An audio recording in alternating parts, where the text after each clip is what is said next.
नाज़रीन, आज supreme court bar association ने आम इंतखाबात नई मरदमशुमारी के नताइज पर करवाने के फैसले को सुप्रीम कोर्ट में चैलेंज कर दिया।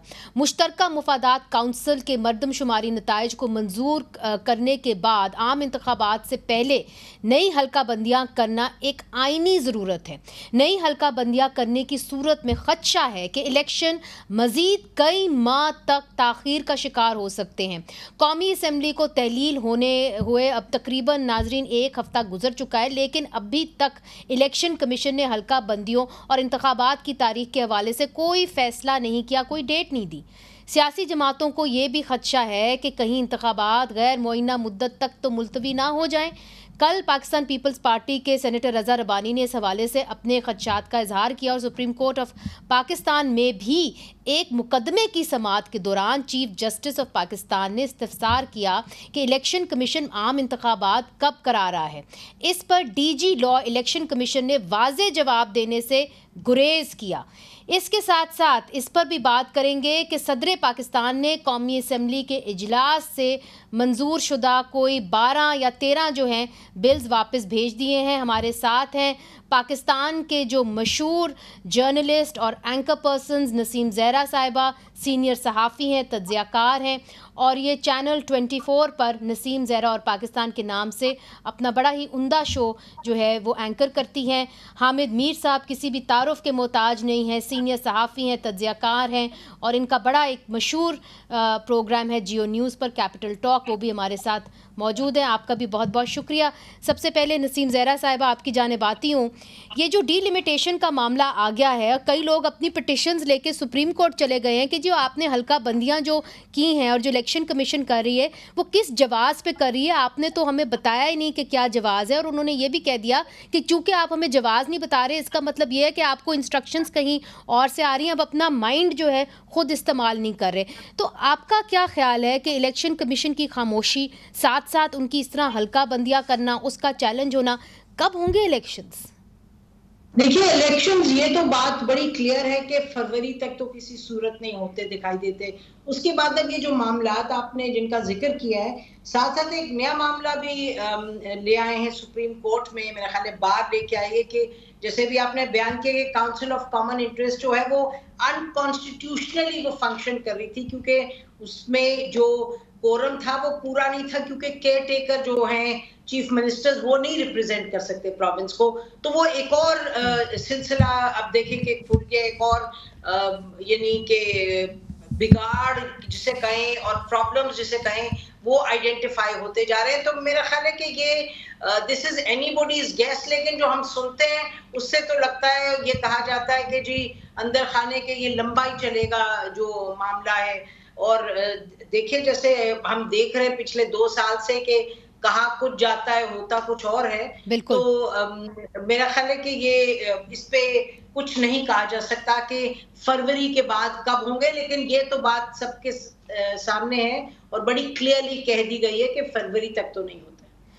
मीर साहब, नसीम ज़हरा साहिबा समझती हैं कि फरवरी तक इलेक्शंस नहीं होते, मगर अभी सरफराज बुख्ती साहब, जिनका नाम आ रहा है कि जी शायद वो इंटीरियर मिनिस्टर बन जाएं, उनसे जब मैंने सवाल किया तो उन्होंने कहा कि जी चूँकि हल्का बंदियों का मामला है तो फिर 6 महीने तो लग जाएंगे, फिर सेनेट के इलेक्शंस भी हैं। मगर आपको लगता है कि ये मामला फरवरी से भी आगे जा सकता है?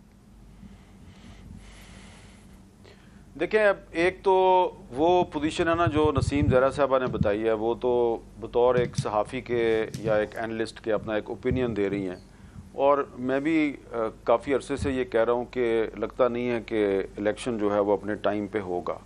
लेकिन एक पोजीशन जो हमें बतौर एक पाकिस्तानी शहरी के लेनी चाहिए, बिल्कुल, क्योंकि आईन पाकिस्तान का तहफ़्फ़ुज़ करना जो है वो पाकिस्तान के हर शहरी की जिम्मेदारी है, सिर्फ सहाफ़ियों की जिम्मेदारी नहीं है, लेकिन हर आम शहरी की जिम्मेदारी है। तो मैं बिल्कुल एक पाकिस्तानी शहरी की हैसियत से, जिसको थोड़ी सी आइन की समझ बूझ है, मैं ये समझता हूँ कि ये सारा जो एक आर्गूमेंट है कि जी काउंसिल ऑफ कॉमन इंटरेस्ट ने ये कह दिया जी कि मरदमशुमारी के नताइज पूरे नहीं आए, तो फिर जनाब एक मीटिंग हुई काउंसिल ऑफ कॉमन इंटरेस्ट की, तो उसमें जनाब फैसला किया गया, तो उस फैसले के मुताबिक इलेक्शन जो है फरवरी मार्च तक होगा। ये सिर्फ सीधी सी बात है, ये एक बहानेबाजी है, ये एक सेल्फ क्रिएटेड आर्गूमेंट है जिसकी कोई कॉन्स्टिट्यूशनल बेसिस नहीं है। आइन का आर्टिकल 224 बिल्कुल क्लियर है कि जब आप असम्बली तोड़ेंगे तो इलेक्शन 90 दिन के अंदर होगा। अब ये भी कोई आर्गूमेंट जो है वो मैं तस्लीम करने के लिए तैयार नहीं हूँ कि जी इससे पहले पंजाब और खैबर पख्तूनख्वा की असम्बली तोड़ी गई, सुप्रीम कोर्ट ने हुक्म दिया, प्रेसिडेंट ऑफ पाकिस्तान ने इलेक्शन की तारीख दे दी, फिर भी इलेक्शन नहीं हुआ, तो फिर ये अब कौमी असम्बली और चारों सूबाई असम्बलियों के मामले में भी ऐसा हो सकता है।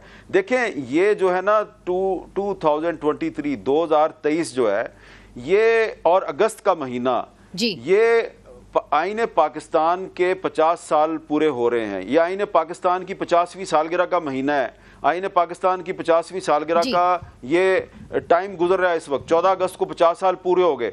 तो अगर आपने उस आईने पाकिस्तान को उसकी 50वीं सालगिरह वाले मौके पे भी आपने उसको वायलेट करना है और इधर उधर के आर्गूमेंट क्रिएट करके आपने इलेक्शन को डिले करना है, तो मैं समझता हूं कि आप से बड़ा इस आइन का दुश्मन कोई नहीं है। और आपको मैं ये तो नहीं कहूंगा कि आप पाकिस्तान के दुश्मन हैं, लेकिन आप अपने जाती और सियासी मुफाद के लिए इस मुल्क का जो मुफाद है उस पर आप छुरियां चला रहे हैं। तो हम तो बड़े कमज़ोर लोग हैं और मुझे कोई नहीं लगता कि पाकिस्तान में कोई इन हाथों को रोकने वाला है, लेकिन ऊपर एक अल्लाह ताला ज़रूर बैठा हुआ है। इस 1973 के आइन के साथ जो भी ज्यादती करता है ना उसको अल्टीमेटली अल्लाह मियाँ ज़रूर पकड़ता है। चलें, चूँकि हमने सारे मामलात भी अल्लाह मियाँ के ऊपर छोड़ दिए, मगर एक चीज़ जो अख्तर मेंगल साहब ने कल कही मैं आप दोनों के साथ शेयर कर देती हूँ। उन्होंने कहा कि पाकिस्तान का जो आइन है वो मोम की तरह है, कभी इसको डिक्टेटर मोड़ लेते हैं तो कभी इसको जो डेमोक्रेट्स है वो भी मोड़ लेते हैं। नसीम ज़हरा साहिबा, आपने भी हमेशा आइन की बात की, मगर let's talk about the ground realities. हमने आपकी भी बात होती रहती है लॉ मेकर्स के साथ, ख़ास तौर पे अब जो काबीना के अंदर जा रहे हैं हमारी भी होती रहती है। तो जब उनसे पूछा जाता है कि जी सेनेट इलेक्शंस उनका क्या होगा, तो वो आगे से कहते हैं कि जी वो तो एक ऑर्डिनेंस की मार है, हम सेनेट इलेक्शंस का भी मामला हल कर सकते हैं। तो वाकई में क्या ये ऑर्डिनेंस की मार है? सेनेट इलेक्शंस इतनी आराम से हम इसको डिले कर पाएंगे और इलेक्शंस आगे चले जाएंगे, फरवरी से भी आगे?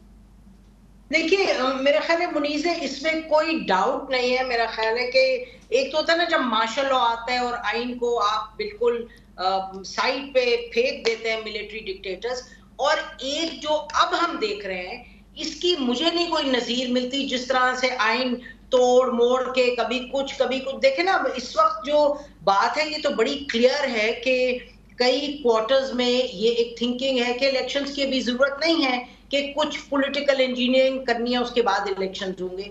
तो ये बहैसियत पाकिस्तानी के, जैसे हामिद हुसैन, इसमें तो किसी को डाउट नहीं होना चाहिए कि निजाम जब ही चलेगा जब एक ईमानदारी से और आइन के साथ चलते हुए आप अपने इलेक्शंस करवाएंगे।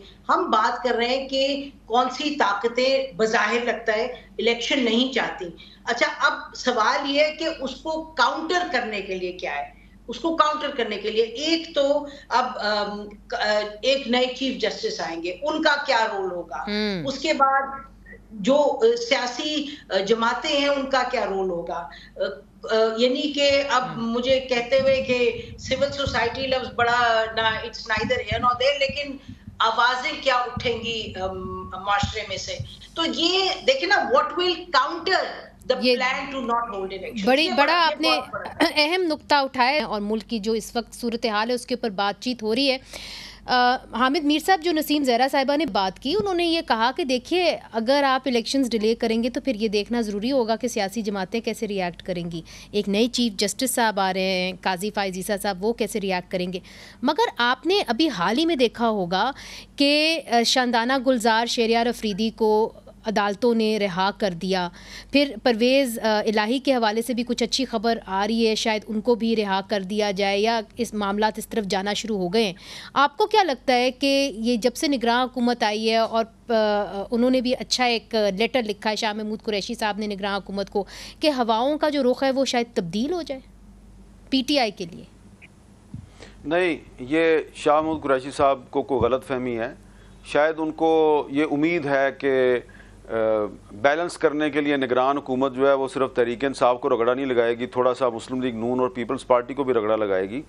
लेकिन मुझे नहीं लगता कि तहरीक इंसाफ के बारे में कोई हवाओं का रुख तब्दील होगा। ये जो कुछ भी हो रहा है ना, ये जो इलेक्शन को भी डिले किया जा रहा है, ये सब कुछ इसका असल मुतमे नज़र तो यही है कि जो तहरीक इंसाफ के जो चेयरमैन हैं वो इलेक्शन ना लड़ें और जब इलेक्शन हो तो वो जेल में ही हों और वो सज़ा भुगत रहे हों और मंजर आम पे ना हों, और जो लोग इस निगरान हुकूमत को ख़त लिख के इसको लेजिटिमेसी देने की कोशिश कर रहे हैं, उनकी अगर कोई उम्मीद है तो वो उम्मीद पूरी नहीं होगी। देखें, मैं जो है ना वो अपनी बात जो है उसको मज़ीद आगे बढ़ाते हुए सिर्फ यही कहूँगा कि मैं इतना मायूस नहीं हूँ। मैंने जो बात की ना कि अल्लाह मियाँ पे छोड़ दिया, उसकी कोई वजह है। उसकी वजह ये है कि देखें, ये 1973 में ये आइन जो है ये नाफिज हुआ, 1977 में इसको जनरल ज़ियाउल हक ने तोड़ा, तो ये फिर वापस आया ना, ये वापस बहाल हुआ, उसी के दौर में बहाल हुआ जब वो जिंदा था। फिर उसके बाद आप देखें कि 1999 में फिर परवेज मुशर्रफ ने इसको तोड़ा, फिर ये बहाल हुआ, फिर 2007 में फिर उसने तो ये साइकिल है। किया। आपके कहने का मकसद है ये साइकिल है, कभी हम ऊपर जाते हैं कभी नीचे जाते हैं, मगर अगर नीचे गए तो ऊपर जरूर आएंगे। नहीं, साइकिल नहीं है, साइकिल नहीं है। 1956 का आइन जो है, 1956 का आइन टूटा, बहाल नहीं हुआ। 1962 का आइन जो अयूब खान ने सदारती आइन नाफिज किया था वो टूटा, बहाल नहीं हुआ।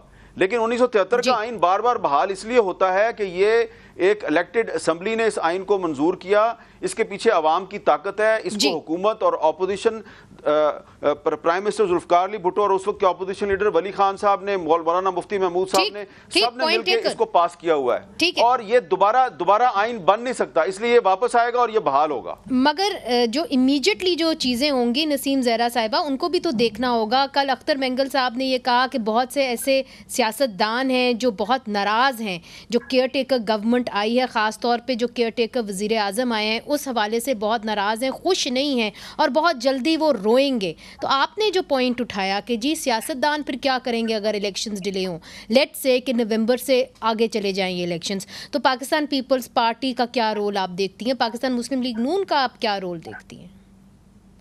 देखिए, मैं तो कुछ कहने से कासिर हूँ, मुझे कोई एक्सपेक्टेशन नहीं है पॉलिटिकल पार्टी से।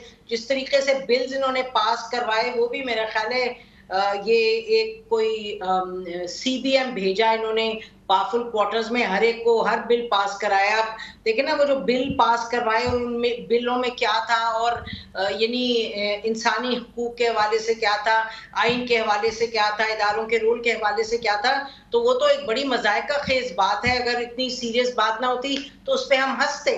तो वो इस वक्त क्या है पॉलिटिकल पार्टीज का मूड, मेरा ख्याल है कि सबकी नजर है कि भाई अगले इलेक्शंस में हमारा क्या बनेगा, और उनको ये लगता है, शायद मुझे ये लगता है कि वो देख रहे हैं कि we need to be in the good books of those that matter. तो अब उस गेम में, उस सोच में आगे किस रुख बढ़ेंगे, मैं कहने से कासिर। मीर साहब, आत मामलात को कैसे देखते हैं? आपको लगता है कि अगले इंतखाबात में इमरान खान साहब को नाअहल करार दे दिया गया है, मगर इसका क्या असर होगा PTI के वोट बैंक के ऊपर, आप इसको कैसे देख रहे हैं? देखें, मैं ये समझता हूँ कि ये जो निगरान हुकूमत आई है, इसके अगले चंद रोज़ में जो इक़दामात होंगे उससे बहुत सी सूरत हाल जो है वो वाज़ेह हो जाएगी।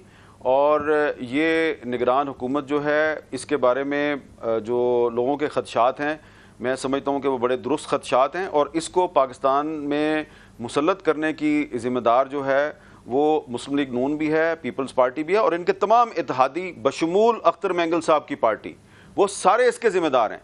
क्योंकि अख्तर मेंगल साहब जो है उनके साथ हमारी न्याज़मंदी ज़रूर है, लेकिन ये नहीं हम तस्लीम कर सकते कि बलोचिस्तान अवामी पार्टी जो बाप के नाम से मशहूर है, उसका बलोचिस्तान में चीफ मिनिस्टर जो है उसको आप सपोर्ट करें, लेकिन उसी पार्टी का अगर एक आदमी जो है वो निगरान वज़ीर आज़म बन जाए तो उसको आप सपोर्ट ना करें।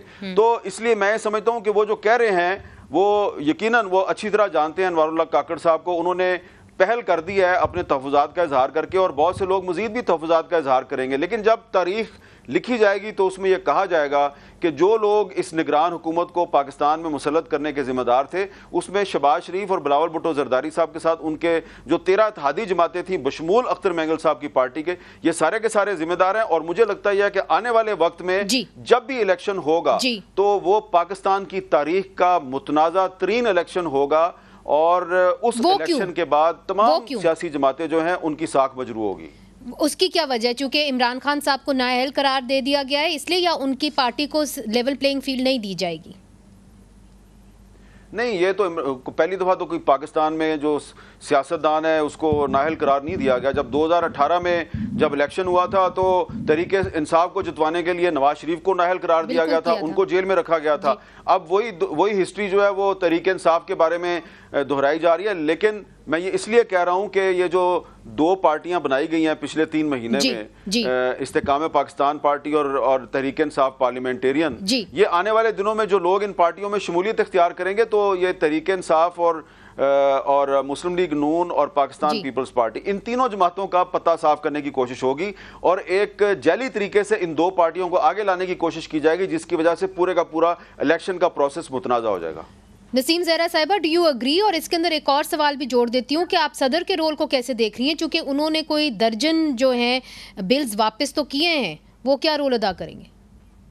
रखा है कि जी सदर कोई उनकी जो तकरीर भी थी ये इंडिपेंडेंस डे पे, कुछ उन्होंने कहने की कोशिश की, लेकिन वो मेरा ख्याल है कोई इस तरह का नहीं कदम उठाएंगे जिससे कोई आप देखेंगी वो असरअंदाज होगा उन मामलात पे जिसको हम डिस्कस कर रहे हैं। मेरा ख्याल है कि यही सूरत हाल लग रही है। आपको पता है मूड पावर्स एट बी का क्या है, ये जो दो पार्टियां बनी है उसके बाद क्या होगा, पीटीआई के हवाले से क्या होगा। और मैं तो ये भी कहती चलूं कि जो पार्टियां अभी तक इत्तेहादी थी, जो गवर्नमेंट पीडीएम की अभी उतरी है कुर्सी से, तो वो गवर्नमेंट जिससे उनकी दोस्ती पहले थी, अब आगे उनके साथ क्या होता है मेरा ख्याल है ये बड़ा क्लियर है।